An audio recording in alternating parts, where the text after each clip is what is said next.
Well, ladies and gentlemen, today is an overcast day here, Tuesday, June the 12th. I've had this truck of mine apart here now for, 2 or 3 days now.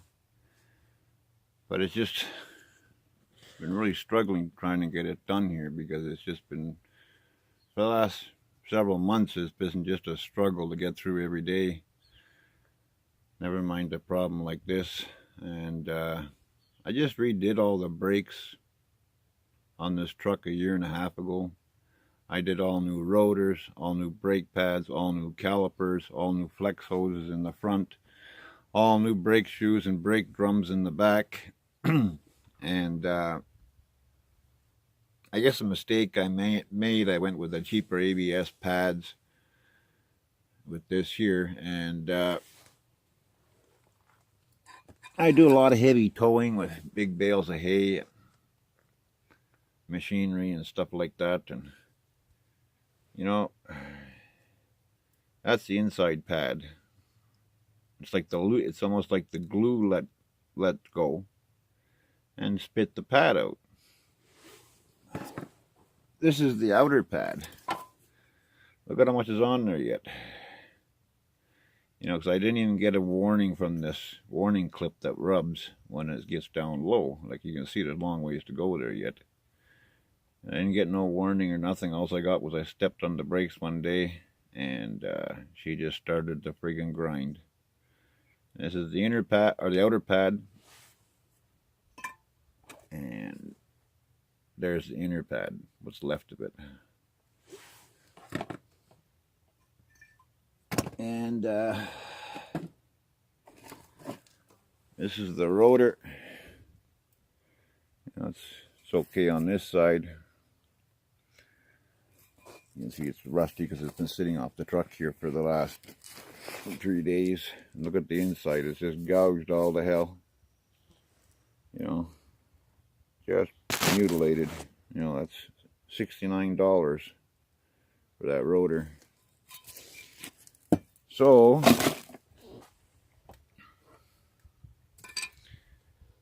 I complained to Napa about it, and they said, well, you do a lot of heavy towing, you should use ceramic brake pads. And I said, well, ceramic okay, but I don't want full metallic pads, because the last time I bought full metallic pads, the pads never wore down, but it ate my rotors right off. So he said go to these ceramic pads. He said they do better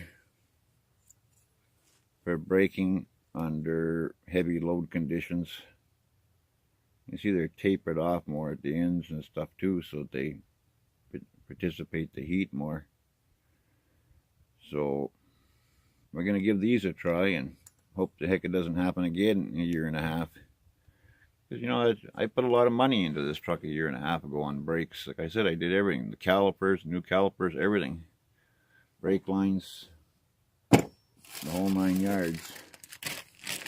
It comes with this new seal kit and stuff, but I'm not going to bother changing those because the seals are fine in the caliper there, because they've only been in there for a year and a half.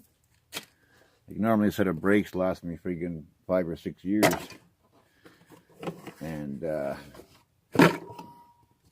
I've had this happen once before on my old Ford truck. I did the same thing. The front brakes spit the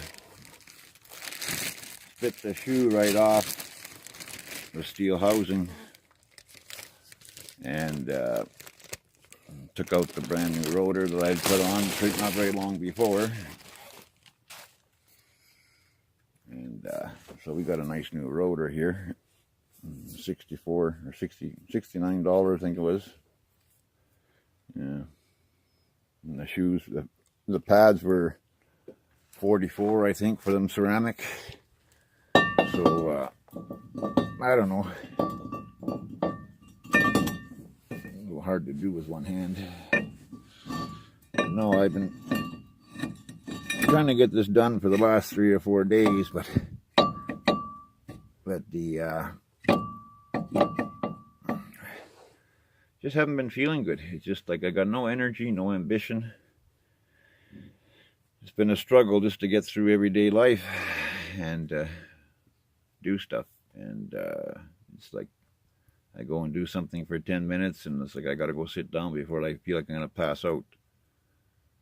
And I don't know, it's just from the exhaustion, from the pain I've been in, or what it is, but it's sure not been good. So anyway, I just thought I'd show you this, and it's depressing because it's money I didn't have. But being the doctor had me do his boat there and stuff and everything, I was able to get the parts for this. Because it's been like this now for a couple of months. And I knew that it was going to need a new rotor and brake pads. I'm going to do the other side too, change the pads. They look like they're like brand new yet, but I'm going to change them to these ceramics so that they're the same style of brake pad on both sides. But anyway, just a short video on this, not very long. I don't like doing short videos, but you know, hey,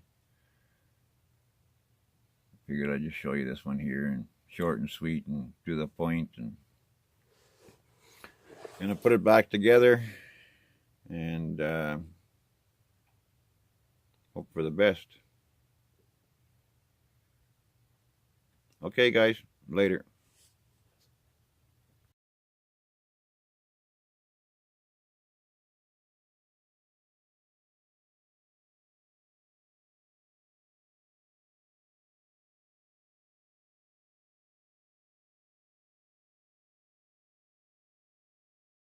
Well folks, looks like I finished just in time. It's raining now. I got it all back together. I wire brushed the slides here and put never sees on them there, and the slides down there. And I put never sees on the two bolts that go in here, one here and one here that holds the caliper on. And we're just going to put a little bit of never sees on the wheel studs. You know, the last thing we want is rusty old studs the next time we out in the bush and have to take a tire off or some dumb thing, you know. I always use never sees on everything. You know, no matter what you do, put never sees on it.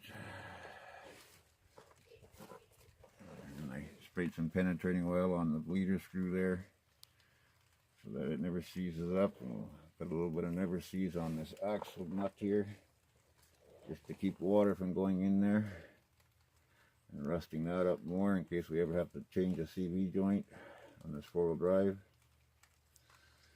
Don't need to put much, just enough there to put a little bit of a coating on it. Good enough. Okay folks, I'm gonna cut you loose. Thanks for joining me again here today. I'm gonna slam this tire on and get inside out of the rain here. Take care and have a good evening.